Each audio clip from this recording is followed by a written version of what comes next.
Atari had a huge presence in the arcade scene, and here we take a look back at their history over 3 videos. Which games are your favourite? Let me know in the comments. In this video we take a look at Atari's arcade presence from 1980 to 1989. In this game the player controls a tank which is being attacked by other tanks and missiles. The game is considered to be the first big 3D success and the first successful first-person shooter. Battlezone was inspired by Atari's arcade classic Tank. In this shoot-'em-up game, the player uses a trackball to defend 6 cities from nuclear missiles by launching anti-ballistic missiles from 3 of their bases. In this first-person flight simulator game, players take the role of a World War I ace in a biplane fighting on the Allied side. The game used monochrome vector graphics and similar hardware to Atari's Battlezone game. Warlords can be played with up to 4 players and resembles Atari's Breakout game. The object is to destroy the 3 other castles while protecting your own castle with a moving shield. A sequel to Asteroids, and like the original, the objective is to score points by destroying asteroids and flying saucers. The game added new features including a killer satellite and was more difficult than its predecessor. Up to 2 players can play Tempest, with the goal being to survive for as long as possible and score as many points as you can by clearing the swarm of enemies that appear.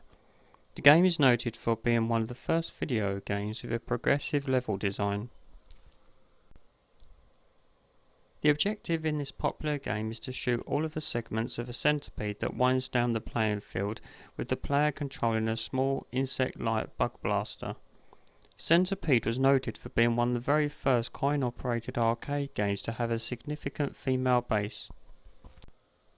In this game the player controls a Black Widow spider that you move around to destroy enemies such as beetles and hornets.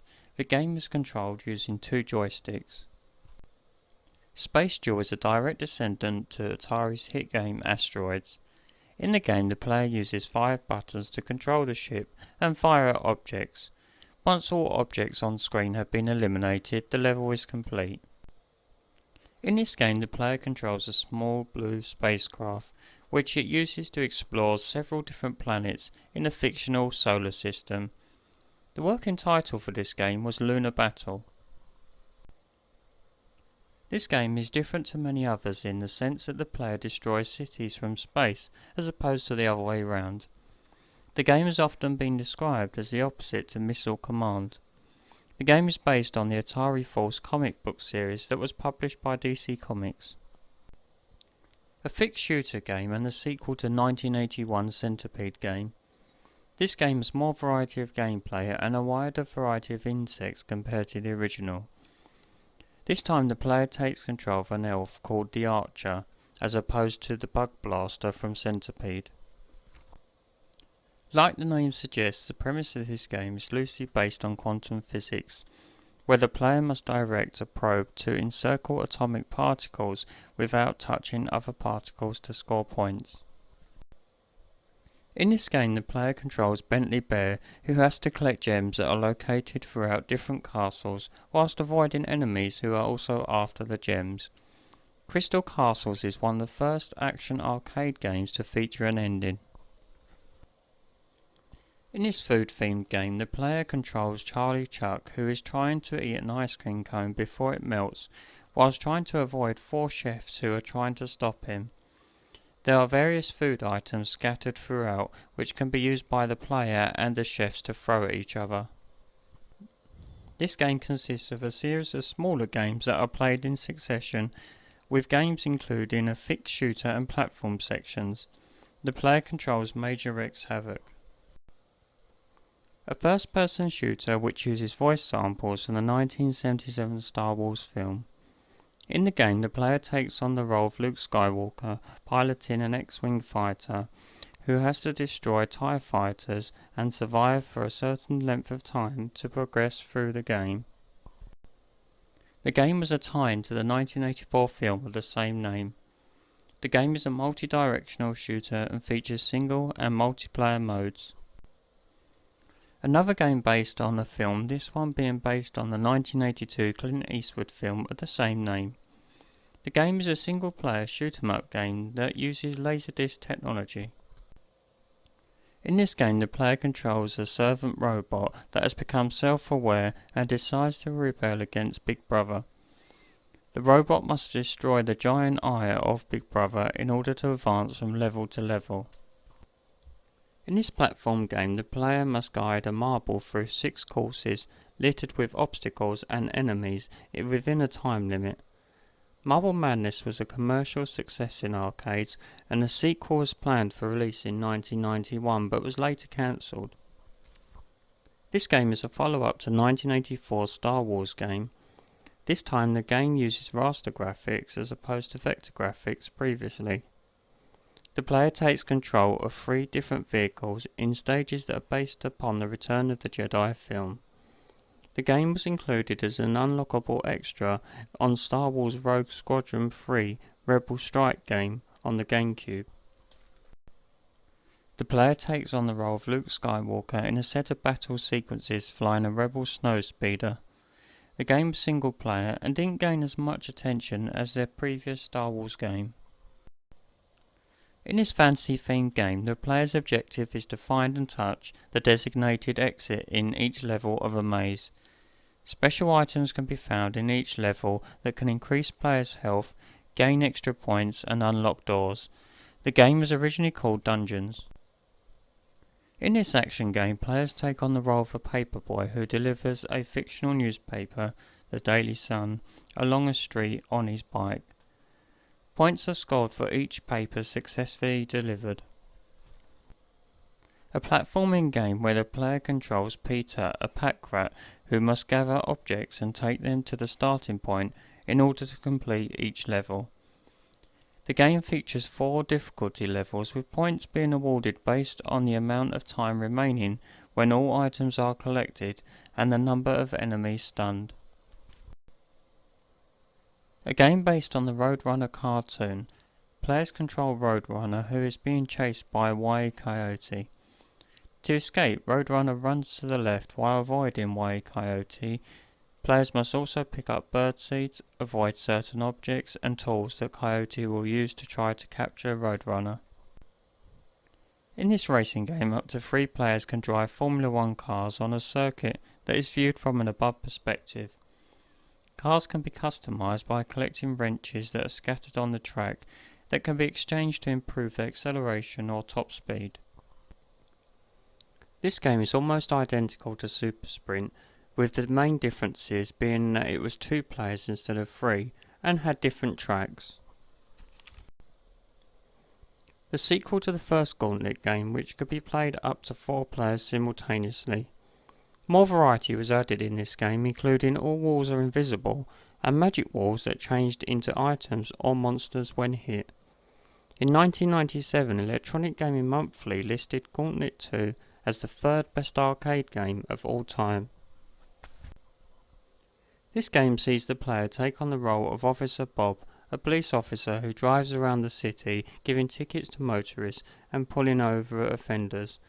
Players must also apprehend criminals for when an all-points bulletin has been called.